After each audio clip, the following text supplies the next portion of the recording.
Assalamualaikum warahmatullahi wabarakatuh. Perkenalkan, nama saya Dina Indana Zulfa dengan nomor induk mahasiswa 8776240008. Saya berasal dari UPBJJ Bandar Lampung, Pokjarnatar, Fakultas Keguruan dan Ilmu Pendidikan, jurusan Pendidikan Sekolah Dasar.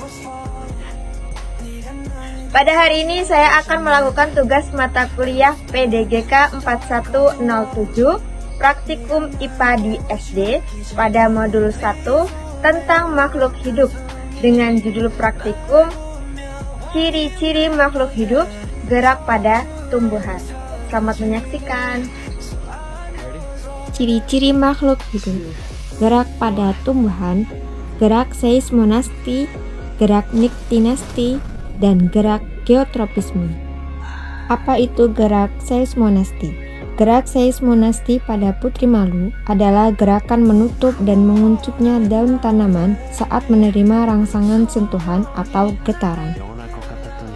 Alat dan bahan yang diperlukan ialah 1. Tumbuhan putri malu, 2. Alat tulis, 3. HP untuk menghitung waktu, 4. Tabel pengamatan. Pada percobaan pertama, yaitu saya melakukan percobaan sentuhan halus, lalu sedikit demi sedikit daun putri malu mulai mengatur. Lama waktu untuk kembali mekar yaitu sekitar 3 menit. Kita catat dalam tabel pengamatan.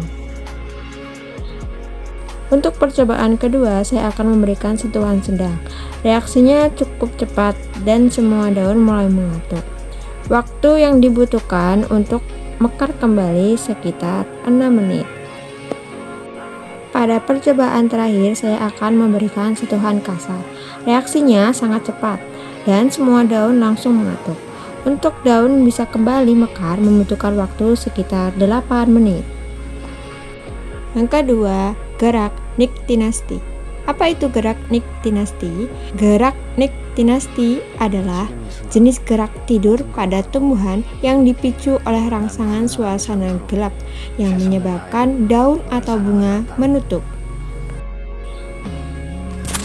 Alat dan bahan yang dipersiapkan adalah 1. Tumbuhan putri malu, 2. Alat tulis, 3. HP atau stopwatch, 4. Tabel pengamatan, dan 5. Kardus hitam. Langsung saja kita akan melakukan percobaan gerak niktinasti. Sentuh daun putri malu menggunakan mistar.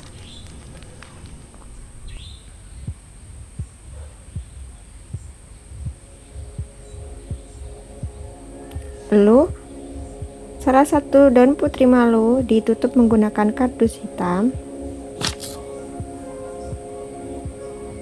Nyalakan stopwatch untuk menghitung sekitar 30 menit. Beri label A dan B pada putri malu.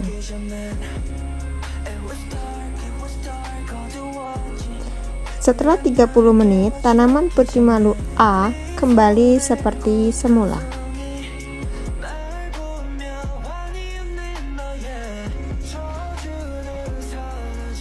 Sedangkan pada putri malu B ternyata masih terlihat menutup.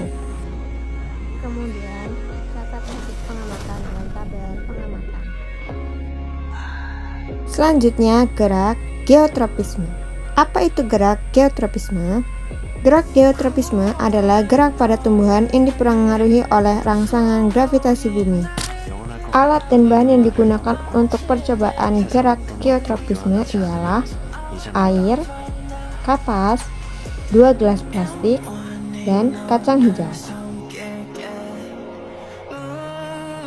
Alat tulis dan tabel pengamatan.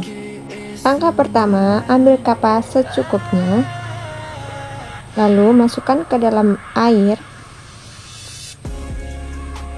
Setelah itu, masukkan ke dalam salah satu gelas plastik. Setelah itu, masukkan kacang hijau yang sebelumnya telah direndam selama 1 malam.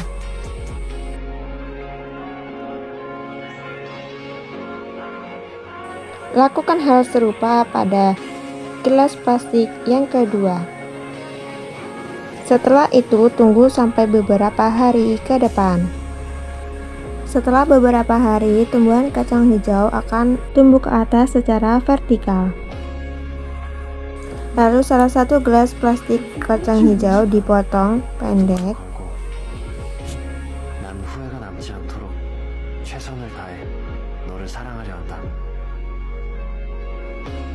Lalu cari gelas penopang untuk meletakkan gelas plastik yang sudah dipotong tadi secara horizontal.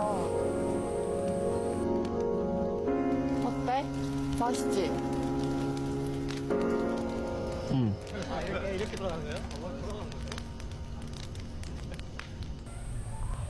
Lalu amati untuk perubahan beberapa hari ke depan.